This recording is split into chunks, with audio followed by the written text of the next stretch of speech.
নমস্কাৰ অসম যুৱ পৰিষদে পাতিছে মেগা জব মেলা এই মেগা জব মেলাত ডাইৰেক্ট চাকৰি দিব ইয়াত কোনো ধৰণৰ অনলাইন এপ্লাই কৰাৰ দৰকাৰ নাই কোনো এক্সামত বহাৰ দৰকাৰ নাই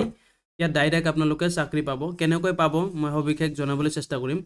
ইয়াত চাওক scheme name mega job mela 2023 ইয়াত কি পোষ্ট থাকিব IT sector bank sector software sector automobile sector sale sector hotel sector driver sector any engineering sector Account sector, nursing sector, আৰু many others. Number of posts not mention কৰা নাই কিমান post দিয়া হ'ব আৰু ইন্টাৰভিউ ডেট টো দিয়া আছে 22 ডিসেম্বৰ 2023 আৰু ৰিপৰ্টিং টাইম কেইটাৰ পৰা কেইটালৈকে দিব দিয়া আছে 9টাৰ পৰা 4টা লৈকে টাইমটো দিয়া হৈছে ইয়াৰ ভিতৰত কিন্তু আপোনালোকে উপস্থিত হ'ব লাগিব আৰু ভেন্যুটো দিয়া আছে চাওক Khanapara farm gate field near hotel Vivanta Guwahati criteria fresher যিহত আছে হিয়তেও কিন্তু পাব আৰু এক্সপেৰিয়েন্স থকা সকলেও পাব ফ্ৰেছাৰ্স মানে কোনো ধৰণৰ চাকৰি আগতে কৰা হোৱা নাই হিয়তক ফ্ৰেছাৰ বুলি কয় আৰু যিহেতু এক্সপেৰিয়েন্স আছে হিয়তেও কিন্তু এপ্লাই কৰিব পাৰিব জব মেলাৰ কাৰণে ক্লাছ 8 পাছৰ পৰা আৰম্ভ কৰি 8 পাছ 10 পাছ এনেকৈ এনি গ্ৰেজুৱেচন লৈকে চাকৰি দিয়াৰ সুবিধা কৰিছে চাকৰি ৰিলেটেড এনেকুৱা নতুন ভিডিঅ' পাবলৈ চেনেলটো সাবস্ক্ৰাইব কৰিব আৰু বেল আইকনটো দবাই ল'ব বলক এতিয়া নিউজটো চাই লওঁ সতিয়া লাখ লাখ নিবনুৱাৰ বাবে এই মুহূৰ্তত এটা ভাল খবৰ লৈ আহিছো আপুনি যদি চাকৰিৰ বাবে আবেদন কৰি ভাগৰি পৰিছে তেনেহলে এই খবৰটো আপোনাৰ বাবে কাৰণ আপুনি আবেদন কৰাৰ কোনো প্ৰয়োজন নাই অনলাইন ৰেজিষ্ট্ৰেচনৰ কোনো প্ৰয়োজন নাই ডাইৰেক্ট আহক আৰু চাকৰি লওক 22 তাৰিখে জব মেলা লাগিব আৰু গুৱাহাটীত এই জব মেলালৈ আহি আপুনি ডাইৰেক্ট চাকৰি ল'ব পাৰিব আৰু আটাইতকৈ ইন্টাৰেষ্টিং কথা এইটো যে এইটোলৈকে যিসকলে পঢ়িছিল আৰু তাৰ পাছত পঢ়িব নোৱাৰিলে তেওঁলোকেও চাকৰি পাব ক্লাছ 8 হৈছে ন্যূনতম শিক্ষাগত অৰ্হতা আৰু গ্ৰেজুৱেচনলৈকে লগতে আইটিআই যিসকলে ডিপ্লোমা লৈ থৈছে তেওঁলোকৰ বাবেও ভাল খবৰ কি সেক্টৰত চাকৰি ওলাইছে আৰু কেনেকৈ আপুনি চাকৰি ল'ব পাৰিব 22 তাৰিখে জব মেলা লাগিব সবিস্তাৰ এই মুহূৰ্তত আমি জনাব বিচাৰিছো কেনেকৈ আপুনি চাকৰি পাব লাখ লাখ ল'ৰা ছোৱালীৰ বাবে ভাল খবৰ আমি লৈ আহিছো ৰাজ্যৰ লাখ লাখ যুৱক যুৱতীৰ বাবে এই মুহূৰ্তত এটো ভাল খবৰ বুলি ক'ব লাগিব কাৰণ বহু যুৱক যুৱতীয়ে এতিয়াও চাকৰিৰ বাবে আবেদন কৰি ভাগৰি আছে তেওঁলোকৰ বাবে এই খবৰটো অষ্টম শ্ৰেণী উত্তীৰ্ণ হ'লে আপুনি লাভ কৰিব চাকৰি যিসকলে ভাবিছে যে এইটোলৈকে পঢ়িলো তাৰ পাছত পঢ়িব নোৱাৰিলো দুখ কৰি আছে দুখ কৰিব নালাগে আপুনিও চাকৰি পাব আৰু বিভিন্ন বিভাগত চাকৰি ওলাইছে আৰু ন্যূনতম শিক্ষাগত অৰ্হতা ক্লাছ 8 বুলি তেওঁলোকে ঘোষণা কৰিছে 22 ডিসেম্বৰত খানাপাৰাত অনুষ্ঠিত হ'ব মেগা জব মেলা আৰু এই জব মেলালৈ যদি আপুনি ডাইৰেক্ট আহে আৰু আহি ডাইৰেক্ট আপুনি চাকৰিটো ল'ব পাৰিব পুৱা 9 বজাৰ পৰা বিয়লি 4 বজালৈকে এই মেগা জব মেলা লাগি থাকিব আৰু এই সময়ছোৱাত যদি আজি আহি আপুনি উপস্থিত হয় তেনেহলে এই আপুনি চাকৰি ল'ব পাৰিব অষ্টম শ্ৰেণী উত্তীৰ্ণ হ'লে আপুনি চাকৰি পাব দশম শ্ৰেণী উত্তীৰ্ণ সকলেও পাব চাকৰি আইটিআই ডিপ্লোমা থাকিব লাগিব আৰু যিকোনো স্নাতক ডিগ্ৰীধাৰীয়ে চাকৰিৰ বাবে আবেদন কৰিব পাৰিব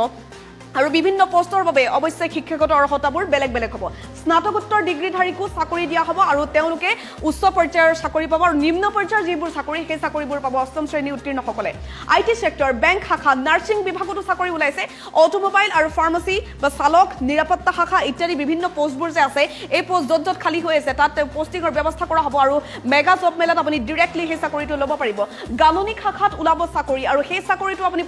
এপ্লাই কৰিলে লগে পাব চাকৰি আৰু কোনো ধৰণৰ এপ্লিকেশনৰ প্ৰয়োজন নাই কোনো আবেদনৰ প্ৰয়োজন নাই অভিজ্ঞতা সম্পন্ন প্ৰাৰ্থীয়ে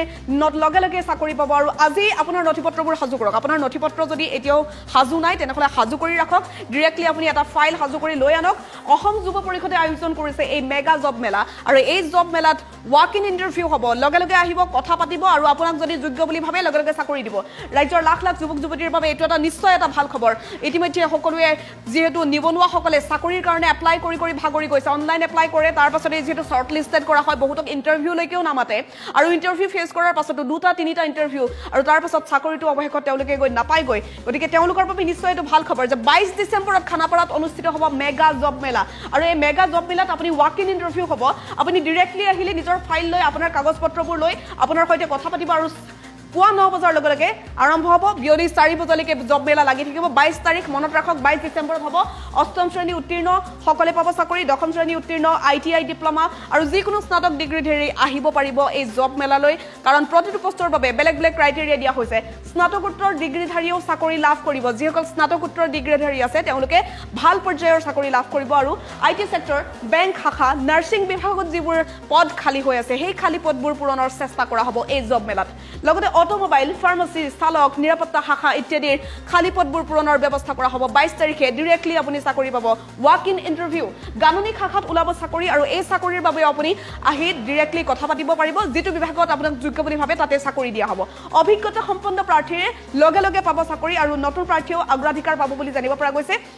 আপোনাৰ নথিপত্ৰবোৰ সাজু কৰক আপুনি যদি প্ৰকৃত ভাৰতীয় নাগৰিক আপোনাৰ হাতত যদি আধাৰ কাৰ্ড পেন কাৰ্ড আছে ভোটাৰ আইডি কাৰ্ড যদি আছে আৰু আপুনি যদি চাকৰিৰ বাবে এপ্লাই কৰি ভাগৰি গৈছে তেনেহলে আহক 22 তাৰিখে খানাপাৰালৈ আৰু চাকৰি লৈ যাওক অসম যুৱ পৰিষদে পাতিছে এই জব মেলাটো আৰু ৰাজ্যৰ লাখ লাখ যুৱক যুৱতীৰ বাবে তেওঁলোকে এই ভাল খবৰটো দিছে নিবনুৱাসকলৰ বাবে নিশ্চিতভাৱে এইটো এটা ভাল খবৰ যিসকল যোগ্য প্ৰাৰ্থী আছে তেওঁলোকে নিশ্চয় চাকৰি পাব আৰু অষ্টম শ্ৰেণী উত্তীৰ্ণসকলৰ বাবেও আছে চাকৰি লগতে অষ্টম শ্ৰেণীৰ পৰা স্নাতকোত্তৰলৈকে তেওঁলোকে উল্লেখ কৰিছে বিভিন্ন বিভাগত চাকৰিবোৰ দিয়া হ'ব আৰু সেই বিভাগবোৰ সোনকালে পূৰণ কৰাৰ বাবে চেষ্টা কৰা হ'ব আৰু একেদিনাই তেওঁলোকক চাকৰিৰ বাবে যিসকল যোগ্য